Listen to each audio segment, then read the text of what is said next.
जब मैंने स्टार्ट किया तो मैंने ये सोचा कि मेरी जिंदगी के ना दिन बहुत कम है। डॉक्टरी भाषा में कोई बीमारी का नाम था, वो है और ये फट जाएगा कब, मैं 4-6 महीने जीऊंगा। कभी कभी हम जिंदगी में एक आशियाना बनाते हैं, एक प्रॉपर्टी बनाते हैं, बड़ी उम्मीद से, बड़े जज्बातों से। तो आज की कहानी ऐसे ही एक होटलेर की है, सत्तू से स्वादिखा की कहानी। क्या है वो कहानी? तो जर्नी मेरी शुरू हुई, बहुत ही टफ जर्नी थी। मैं बस 400 रुपए लेके निकला था। बट इसमें अप डाउन्स रहे होंगे, कुछ इमोशनल फीलिंग्स रही होंगी। एक मोमेंट आप शेयर कर सकते हैं? लाइफ में ना अप्स एंड डाउन्स तो बहुत रहते हैं। मेरे बैंक में ही पड़े हुए थे 4-5 हजार, और वो लॉस को कवर करना, क्योंकि मुझे समझ में नहीं आया बिजनेस। जब वहां पर उन्होंने मेरे को सपोर्ट किया, गेस्ट ऐसे वापस जब निकल रहे होते हैं, ट्रिप खत्म होता ना, तो गेस्ट की आंखों में भी आंसू होता है और मेरे आंखों में भी आंसू होता है। बहुत से लोग ये बोल रहे हैं स्टार्टअप करते हैं, अपना बिजनेस करते हैं, ये 9 to 5 से बाहर निकलते हैं। किसी भी स्टार्टअप को करने से पहले उस स्टार्टअप को जान लेना बहुत जरूरी है। आज आप हवाई जहाज को उड़ते हुए देखते हो आसमान में, है ना। ट्रैवल एजेंट का काम किया आपने, जरूरत थी कि पैशन था? सर ये मेरा पैशन है, मेरा हॉबी है। एज ए ट्रैवल एजेंट मैं बहुत इंजॉय करता हूँ, इस चीज को बहुत इंजॉय करता हूँ मैं। होटल, होम स्टे, डिफरेंस क्या है? होटल्स में ना एक टीम होती है जो कि वो सैलरी पे काम कर रही होती है। आप उनको पैसा दोगे 9 to 6 का, वो 8 घंटे के स्लैब में आते हैं और वो चले जाते हैं। असली हॉस्पिटैलिटी शायद तब टेस्ट होती है जब आप गेस्ट को अपने घर में होस्ट करते हैं। कोई आपका महंगा रग खराब करके चला जाता है, क्या कहेंगे आप इस बार? यूनिवर्स में ना जो कुछ हम छोड़ते हैं वो वापस हमारे पास आता है। कर्मा जो है हमारा आता है। तो सर, जो नए लोग हैं उनको कैसे ये बात पहुंचाई जाए? ये क्या पैसिव इनकम है या एक रेगुलर कैश फ्लो बन सकता है? अगर आप फुल टाइम इस बिजनेस में नहीं हो, आप नहीं करना चाह रहे हो, तो आप अपना टाइम वेस्ट मत करो। कभी कभी हम जिंदगी में एक आशियाना बनाते हैं, एक प्रॉपर्टी बनाते हैं, बड़ी उम्मीद से, बड़े जज्बातों से। उसका लुत्फ भी उठाते हैं, मजे भी लेते हैं, बट कुछ दिन बाद वो प्रॉपर्टी हमारे लिए एक जिम्मेदारी बन जाती है, एक रेगुलर खर्चा बन जाती है। आज कई बड़े लोगों के पास बड़ी बड़ी जगहों पे, गोवा, नैनीताल, बैंगलोर, देहरादून, हर जगह एक हॉलिडे होम है, एक पर्सनल प्रॉपर्टी है, जो 11 महीने तो खाली रहती है। कभी कभी जब जाना होता है तो उसका लुत्फ उठाया जाता है, बट 11 महीने वो एक रेगुलर खर्चा है। लेकिन सोचिए, वही घर किसी के लिए एक यादों भरा एक्सपीरियंस बन जाए, और वो घर ना सिर्फ आपके लिए इंतजार करे, बट आपके लिए रेगुलर इनकम का सोर्स भी बन जाए। तो आज की कहानी ऐसे ही एक होटलेर की है, बिहार से बैंकॉक तक की कहानी। इन्होंने बिहार से अपनी शुरुआत की, दिल्ली गए और थाईलैंड तक अपनी कंपनी खोली, बहुत से बिजनेस सेटअप किए, काफी अच्छे खासे सिस्टम्स बनाए, बिजनेसेस बनाए, लेकिन फिर वापस ये इन्होंने चुना देहरादून को, जहां पे उन्होंने अपना एक होम स्टे बनाया और ये समझा कि यार, जो असली मजा है ना, वो खाली रेवेन्यू में नहीं है, रिश्तों में भी है। तो स्वागत है आपका another episode of home stay की कहानी, होस्ट की जुबानी। मिलते हैं एक होटलियर से, जो कि है तो hotelier, but home stay host है हार्ट से, दिल से। अविनाश सर, स्वागत है आपका। धन्यवाद सर, बहुत बहुत धन्यवाद। सत्तू से स्वादिखा की कहानी, क्या है वो कहानी, हम सब जानना चाहते हैं। सर मैंने ना एक मूवी देखी थी, बहुत टाइम पहले देखी थी मूवी, आनंद। तो आनंद मूवी में क्या था कि राजेश खन्ना का किरदार आपने देखा होगा, जो आनंद था बहुत ही जॉली था, बहुत ही। वो अचानक से केबिन में वो इंटर्ड होता है और वो बहुत ही जॉली, फनी, बहुत सारी बातें करता है, और सामने ही अमिताभ बच्चन खड़े होते हैं, जो कि एक डॉक्टर का किरदार था। तो वो बहुत शॉक थे, क्योंकि जिस आदमी को इतनी बड़ी बीमारी है, और उनको लगा कि इसको ये नहीं पता है कि इसकी जिंदगी सिर्फ 6 महीने है, ठीक है। और वो बहुत ही मजाकिया अंदाज में घुसा कि सबसे मजाक कर रहा है, हंसी कर रहा है वो। तो उनसे पूछा जब डॉक्टर ने, अमिताभ बच्चन ने, तुम्हें पता है तुम्हें क्या हो रखा है? तो बोला हाँ बिल्कुल मुझे पता है कि जो डॉक्टरी भाषा में कोई बीमारी का नाम था, एक ट्यूमर था उसके पेट में, वो है और मैं ये फट जाएगा कब, मैं 4-6 महीने जीऊंगा। ठीक है। तो बोला कि तुम 4-6 महीने जियोगे और तुम जिंदगी को ऐसे जी रहे हो? बोला बाबू मोशाय, अगर मैं कल की चिंता करूं और आज जीना छोड़ दूं तो फिर कहानी ही खत्म है ना। तो जब मैंने स्टार्ट किया तो मैंने ये सोचा कि मेरी जिंदगी के ना दिन बहुत कम है, ठीक, और मैंने हर दिन को वैसे जिया कि कल किसने देखा है, मुझे पता नहीं है कि मेरी जिंदगी कितनी है। सबसे पहले तो आजकल मैं देखता हूँ कि लोग जो काम कर रहे हैं ना, काम से कोई खुश नहीं है। तो जर्नी मेरी शुरू ही बहुत ही टफ जर्नी थी। मैं गांव से निकला, मैं जब 12वीं पास करके मैं निकला, मैं बस 400 रुपये लेके निकला था। मैंने बहुत सारे कॉल सेंटरों में काम किया। जो आजकल टेलीकॉलर आते हैं ना, आजकल तो मेरे को भी टेलीकॉलर फोन करते हैं, मैं गुस्सा आता हूँ, झिझक जाता हूँ, लेकिन फिर एक दिल से आवाज निकलती है कि अरे यार, एक टाइम तो तुम भी लोगों को कॉल करके सिम बेचा करते थे।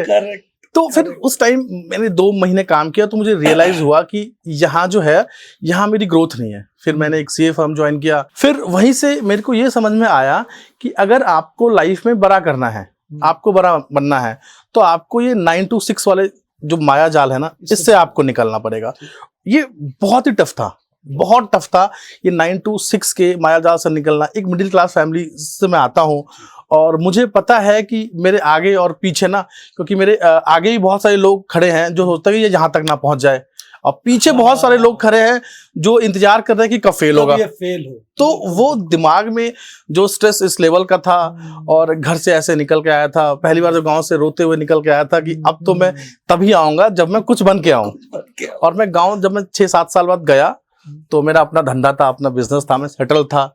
जब मैं गांव से निकला, अपनी जर्नी मैंने स्टार्ट की, दिन में मैंने यही रखा कि जो काम करना है मुझे पूरी ईमानदारी से करना है और अपना 100% देना है।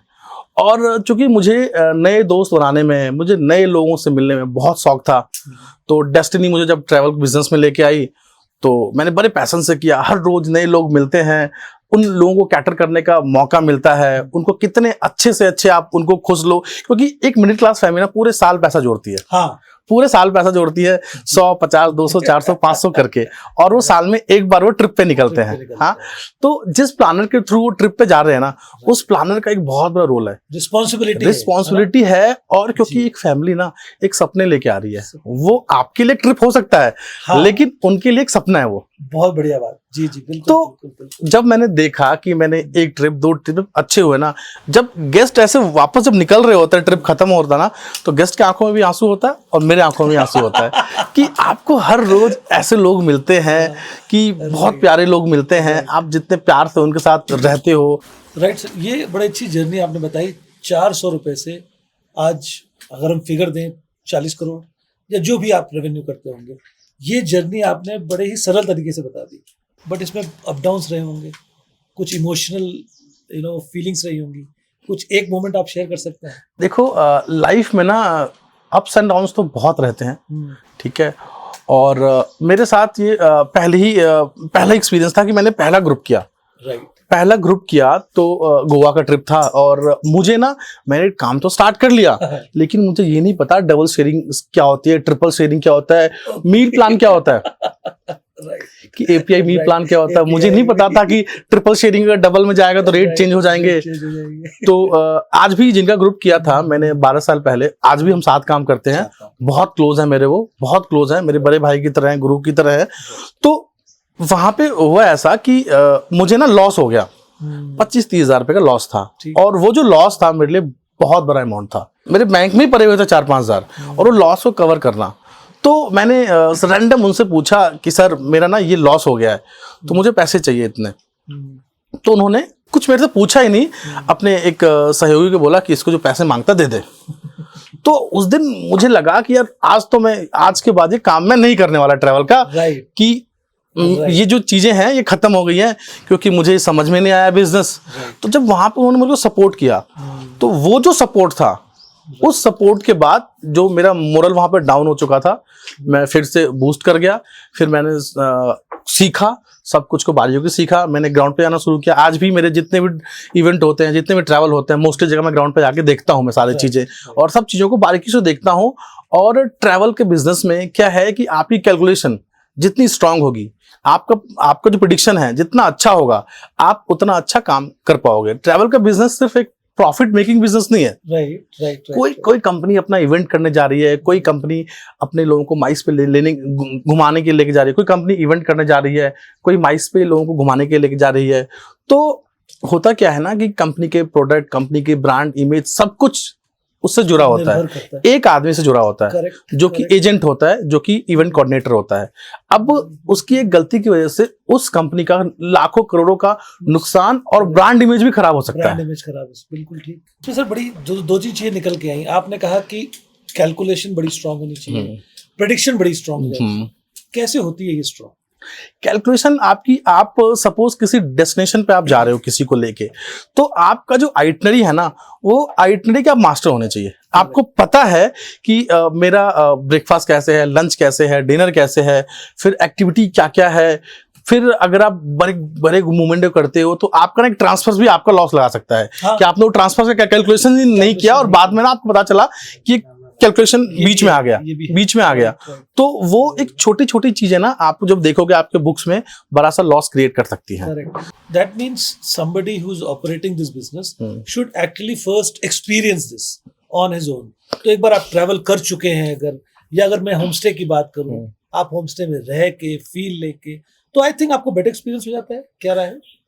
आज आप हवाई जहाज को उड़ते हुए देखते हो आसमान में, है ना, जो पायलट उस पर बैठा है ना, राइट, उसने पहले 4 साल 5 साल का कोचिंग लिया हुआ है, कोचिंग लिया हुआ है। फ्लाइट टाइम होता है, फ्लाइट टाइम होता है, तब तक वो पीछे बैठा रहता है, जब तक उसका टाइम पूरा नहीं होता तब जाकर उसको कॉकपिट में बिठाया जाता है। क्योंकि उसके पीछे जो बैठे हुए हैं ना 250, 300, 180 लोग, उनकी जिंदगी का सवाल होता है। I think this is very nicely put. तो अविनाश जी, बड़ा अच्छा लगा बिहार से बैंकॉक तक की जर्नी आपने की। सीए के साथ आपने काम किया, नौकरियां की बहुत सारी, फिर समझ में आया इस सर्कल से निकलना है। इसमें सर मेरे को ना एक फिर सवाल आता है, हम लोग बहुत से लोग ये बोल रहे हैं स्टार्टअप करते हैं, अपना बिजनेस करते हैं, ये 9 to 5 से बाहर निकलते हैं। बट कहीं ना कहीं अगर आप बिजनेस भी स्टार्ट कर रहे हो तो ऐसे 9 to 5 काम करने वाले लोग भी चाहिए ना, जो आपकी टीम बन के काम करें। किसी भी स्टार्टअप को करने से पहले आपका उस स्टार्टअप को जान लेना बहुत जरूरी है। आप पहले नौकरी करोगे साल, 1.5 साल, 2 साल, 4 साल, तभी आपको ऑर्गेनाइजेशन का स्ट्रक्चर समझ में आ जाएगा। Correct. आपको कभी भी कोई ऊपर से रॉकेट ले गई बिठा देगा ना, तो आपको नीचे का स्ट्रक्चर ही समझ में नहीं आएगा कि नीचे ग्राउंड लेवल पे काम कैसे होता है। इसीलिए आपको पहली तो है कि आपको एंटरप्रेन्योर बनना है, तो एंटरप्रेन्योर बनने से पहले आपको ग्राउंड लेवल पे, रूट लेवल पे काम करना पड़ेगा। और काम ना कोई कोचिंग नहीं है कि आपको बिजनेस कोई स्कूल में जाके या फिर कोई कहीं पे आप ऐसे सीख नहीं सकते हो। आप देखा होगा कि लोग सीए करते हैं, लोग एमबीए करते हैं, तो लोग इंटर्न बन के लोग इंटर्नशिप करके किसी कंपनी से आते हैं। वो इसलिए होता है कि आप बेसिक लेवल पर जाके चीजों को सीखो और समझो, जिससे कि आप जब कल को काम करोगे अपना, तो आपको वहां प्रॉब्लम नहीं हो। सर ट्रैवल एजेंट का काम किया आपने, लोगों की आइटनरीज सेट की, उस जर्नी से फिर आपने होटल सेटअप किए। जरूरत थी कि पैशन था? सर ये मेरा पैशन है, मेरा हॉबी है। एज ए ट्रैवल एजेंट मैं बहुत इंजॉय करता हूँ इस चीज़ को, बहुत इंजॉय करता हूँ। मैं अभी भी ग्रुप के साथ ट्रैवल करता हूँ, मुझे ग्रुप के साथ ट्रैवल करने में बहुत अच्छा लगता है। ग्रुप के बीच में जाके उनको कैटर करना, उनको सर्व करना, मुझे बहुत मज़ा आता है। मैं नए नए लोगों से मिलता हूँ, मैं दोस्ती करता हूँ, तो वो मुझे मज़ा आता है। होटल से फिर आप देहरादून आए, आपकी विजिट हुई थी शायद देहरादून में। क्या मोटिवेशन था देहरादून आने का, और फिर देहरादून में कैसे आप जम गए? देखो, जैसा कि हम सब जानते हैं, उत्तराखंड ना देवभूमि है, हम सब लोग इसको देव की भूमि कहते हैं। मैं तो पहले देहरादून आता था तो मैं बाबा केदारनाथ के दर्शन करने जाता था। देहरादून से मैंने हेलीकॉप्टर लेके वहां जाता था, केदारनाथ बद्रीनाथ करते हुए मैं वापस आता था और वापस गो बैक टू दिल्ली। ये मेरा आइटनरी हुआ करती थी।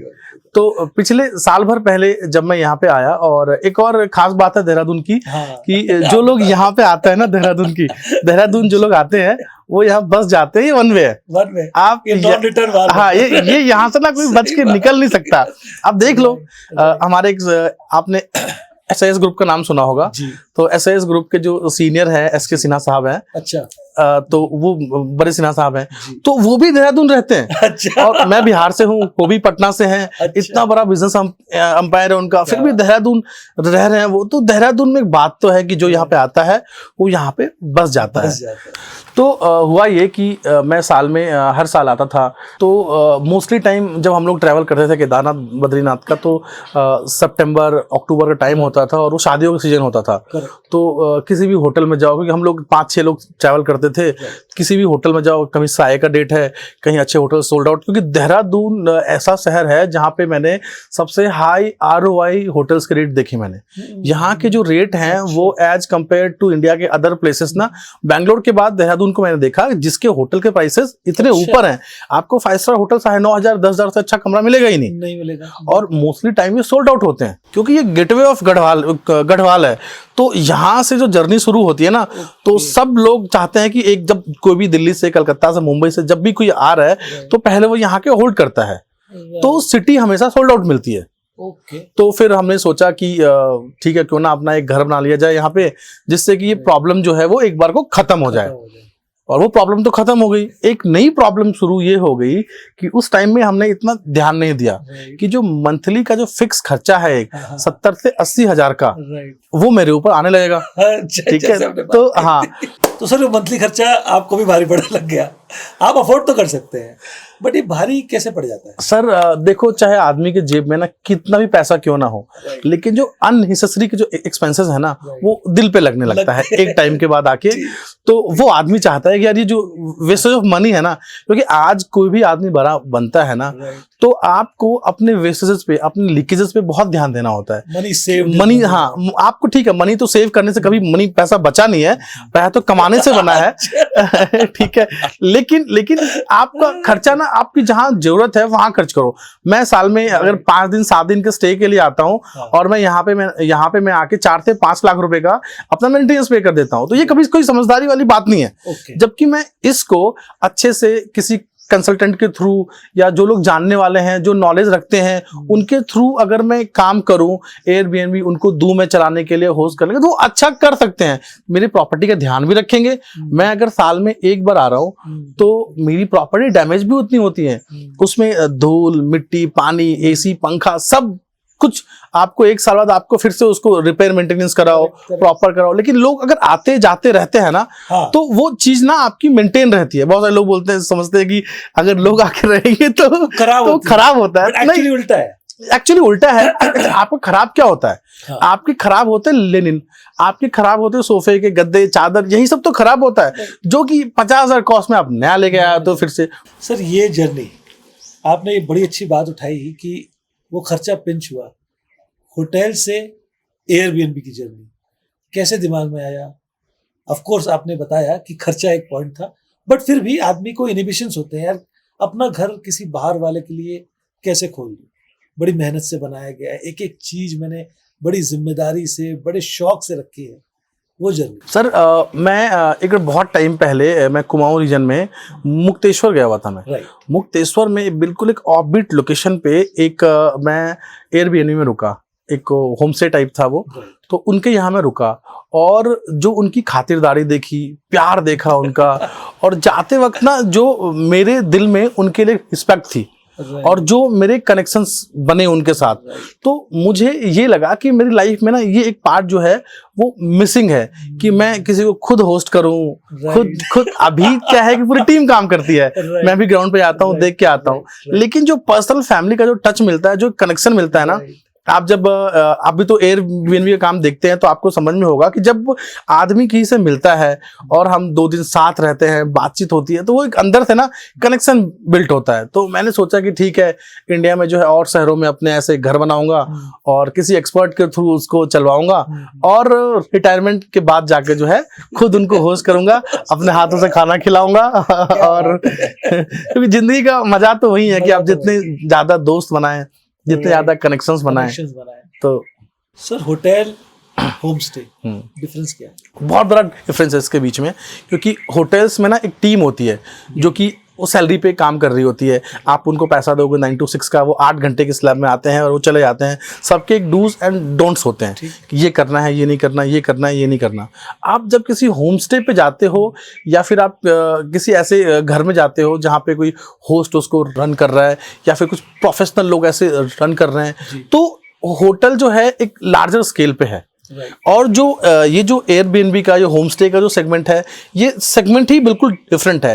इस सेगमेंट में शुरुआत में लोग आते हैं इन्वेस्टमेंट को लेके कि मुझे एक शहर में एक जगह पे जाके जो है एक फलाना अमाउंट अपना इन्वेस्ट कर देना है प्रॉपर्टी में, जो कि फ्यूचर में जाके मेरे को एप्रिसिएशन देगा। ठीक। उनके दिमाग में भी ये है कि कल को मेरे को इसका रेंटल इनकम खाना है, लेकिन पहले उनके दिमाग में क्या है कि कैपिटल मेरा जो है एक फिक्स है। लेकिन जब वो कर रहे हैं, आजकल इतना ज्यादा ये बिजनेस जो है इतना ज्यादा बूम पे है होमस्टे का, कि आजकल जो अच्छे लोग होते हैं, मैंने देखा है कि मैं एक होमस्टे में गया हुआ था भीमताल में जी। तो मेरे से जब मैं चेक इन कर रहा था तो समीला टैगोर जी वहां चेकआउट कर रही थी। तो मैंने कहा इतने सारे होटल हैं यहाँ पे, फिर भी उनको वो होमस्टे में आके रह रही है।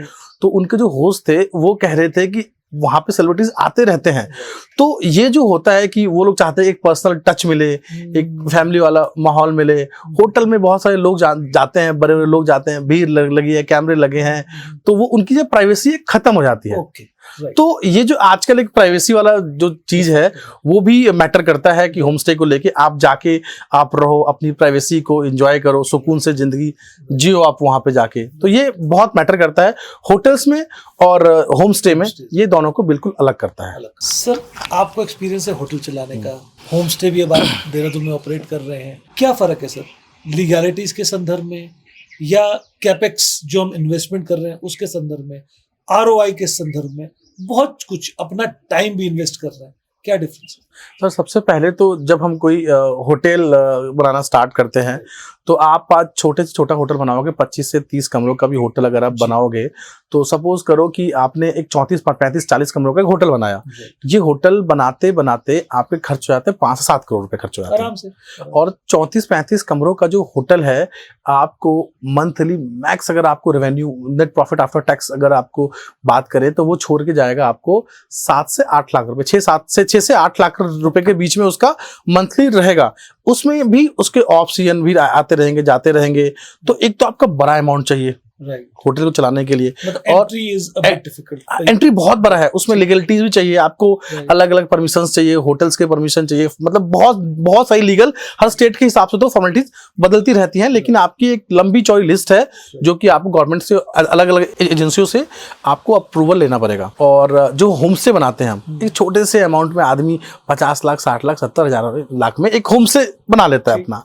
और जैसा कि बात करूं मैं देहरादून जैसे शहर में, बैंगलोर जैसे शहर में, मुंबई जैसे शहर में, अगर एक छोटा सा एयरबीएनबी है 1 BHK या 2 BHK है, तो वो दिन के 12 से 15 हजार रुपए का जो है वो रेवेन्यू कर रहा है।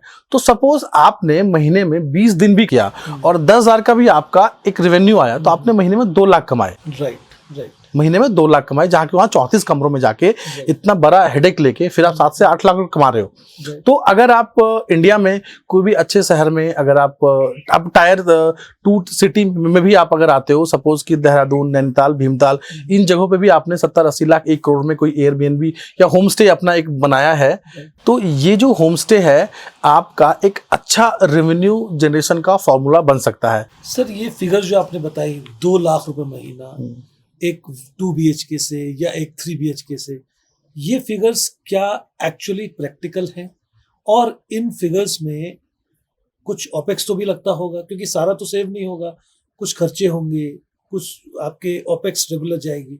तो फाइनली इन हैंड हम क्या समझ सकते हैं कि एक कितना परसेंटेज रिटर्न हमें मिल सकता है एज अ कैश? जी, बहुत अच्छी बात की आपने। मैं एक एग्जांपल दूंगा मेरे देहरादून वाले विला से ही। जी।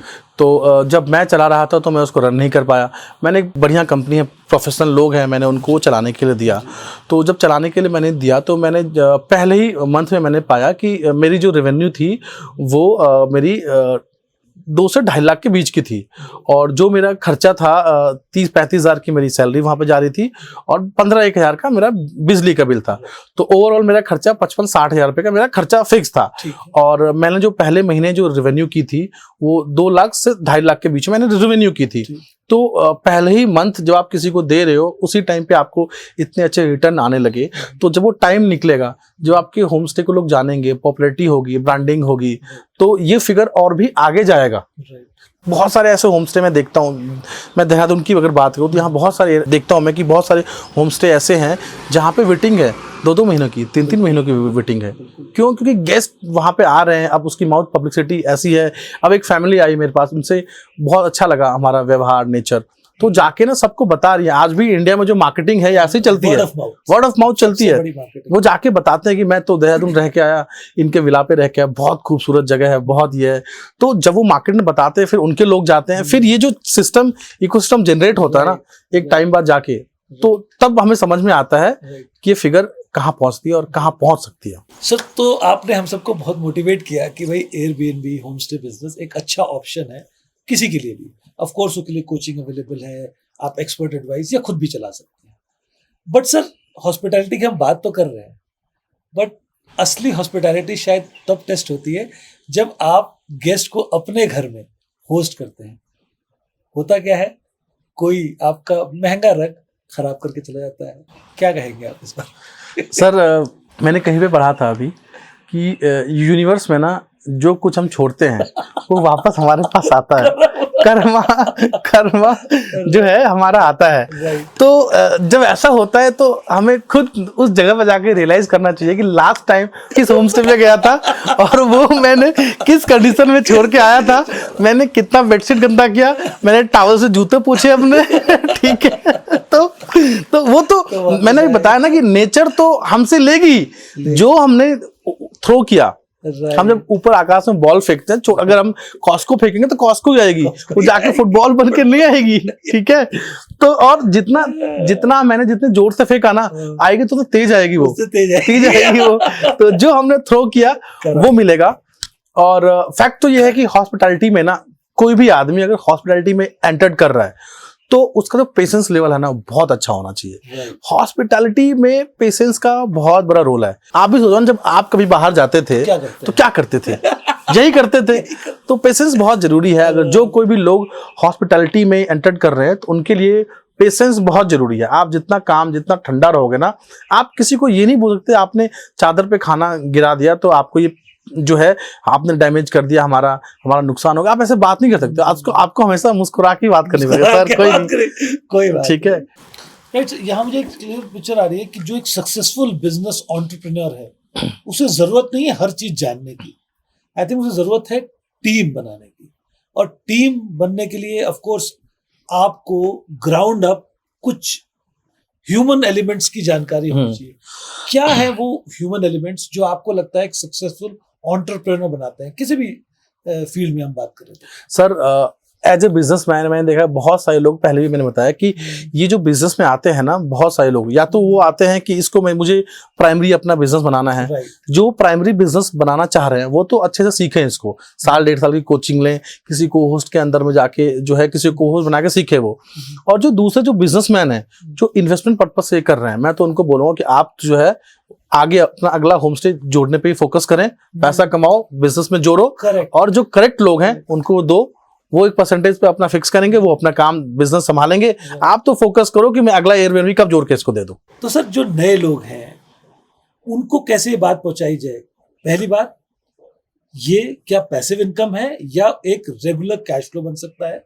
और दूसरा, टाइम कितना इंपॉर्टेंट? देखो मार्केट में ना इसके लिए तो ये है कि टाइम तो आपको बहुत इंपॉर्टेंट है कि आप कोई चीज सीखने में, अगर आप फुल टाइम इस बिजनेस में नहीं हो, आप नहीं करना चाह रहे हो, तो आप अपना टाइम वेस्ट मत करो। आपका टाइम बहुत इंपॉर्टेंट है आपका। जो लोग काम कर रहे हैं ना, आजकल हम बात करते हैं अपना पोर्टफोलियो मैनेज करने के लिए, तो उस टाइम में तो आप यही नहीं सोचते हो कि मैं खुद ही एक बार पढ़ लूं, मार्केट का नॉलेज ले लूं, तब जाके शेयरों में पैसा लगाऊंगा, तब जाके मैं SIP करूंगा। तो आप क्या करते हो, आप कुछ एक्सपर्ट लोगों के पास चले जाते हो, जिससे कि आपका टाइम सेव होता है। आपका जो मेन बिजनेस है आपने वहां फोकस किया, आपने वहां से पैसा कमाए, आपने कंसल्टेंट को बोला लो भाई अब तुम लगाओ इसमें। तुम लगाओ, मुझे रेवेन्यू बताओ कितना, मुझे रेवेन्यू बताओ कितना है। एयरबीएनबी का बिजनेस पैसिव इनकम है या रेगुलर कैश फ्लो का एक फुल टाइम इनकम मॉडल है? ये बिल्कुल फुल टाइम इनकम मॉडल है।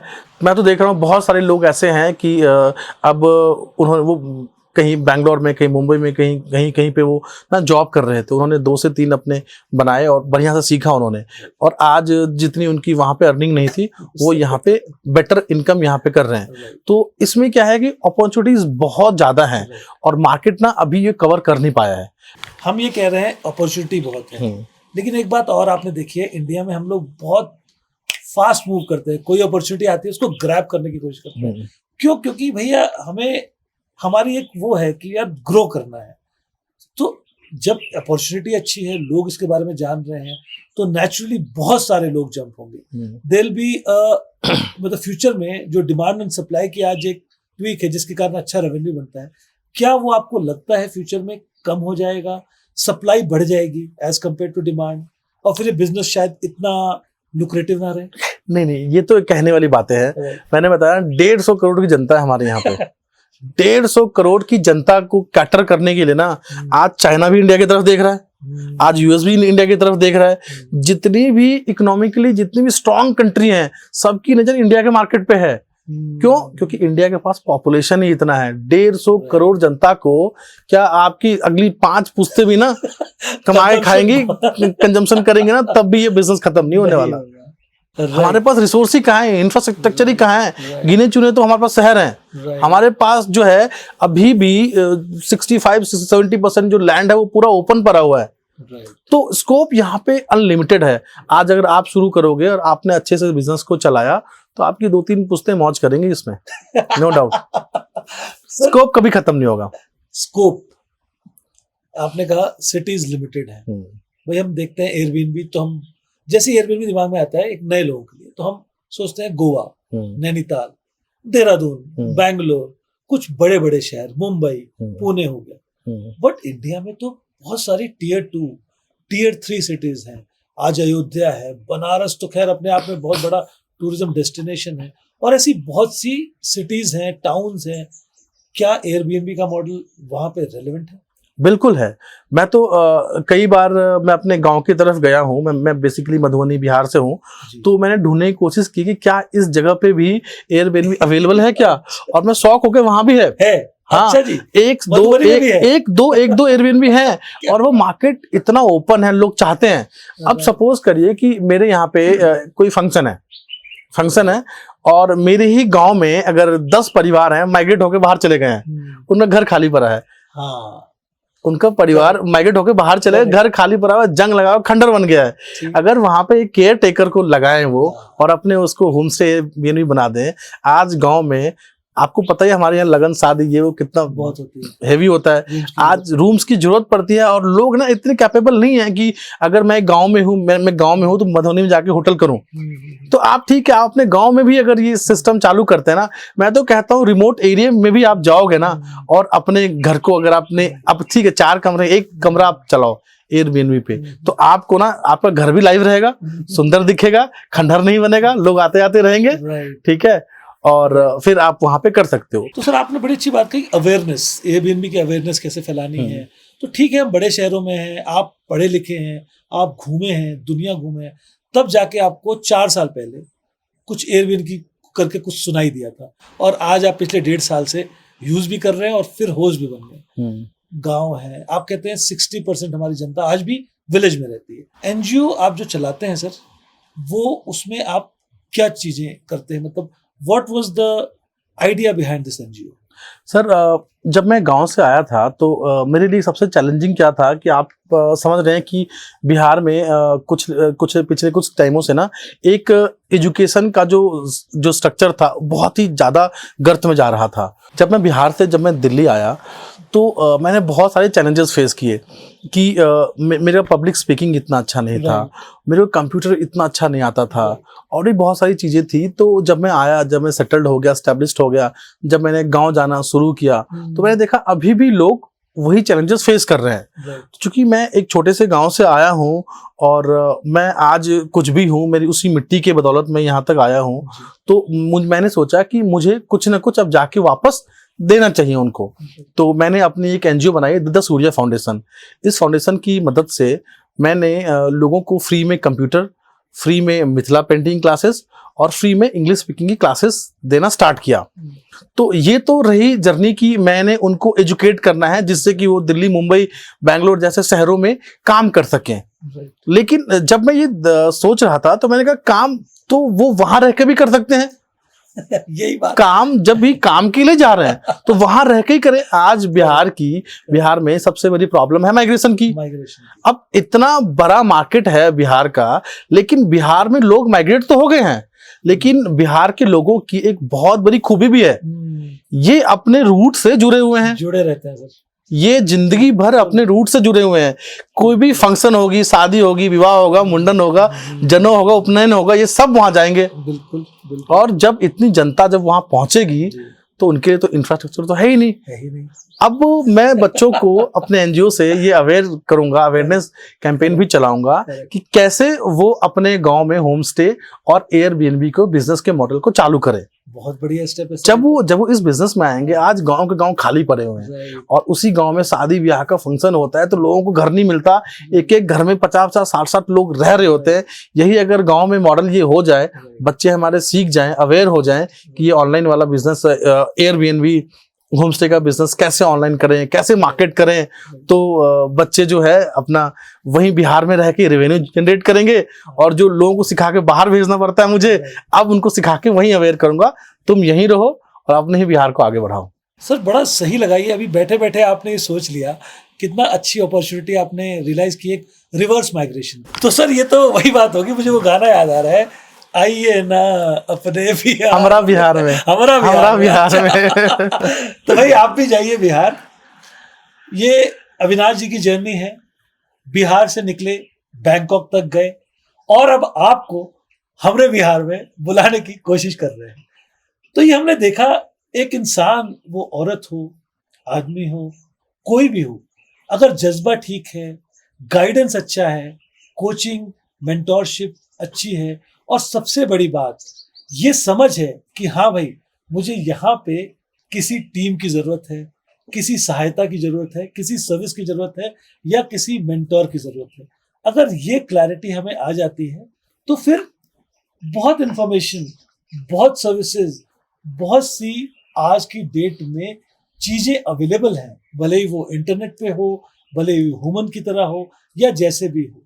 आज आराम से आप अगर पैशनेट हैं, क्लियर है अपने गोल को लेके, तो टीम आपके साथ जुड़ने को हमेशा तैयार है। बहुत सी छोटी छोटी इंस्पिरेशंस हमें मिलती हैं और बहुत सी ये छोटी चीज बहुत रेलेवेंट हो जाती है। तो भाई कोई रीजन हो, कोई बिजनेस हो, होम स्टे हो, होटल्स हो, ट्रैवल एजेंसी हो, मैं कहता हूँ कुछ भी हो, शुरू कीजिए, टेंशन फ्री रहिए, आपके लिए हर सुविधा आज अवेलेबल है।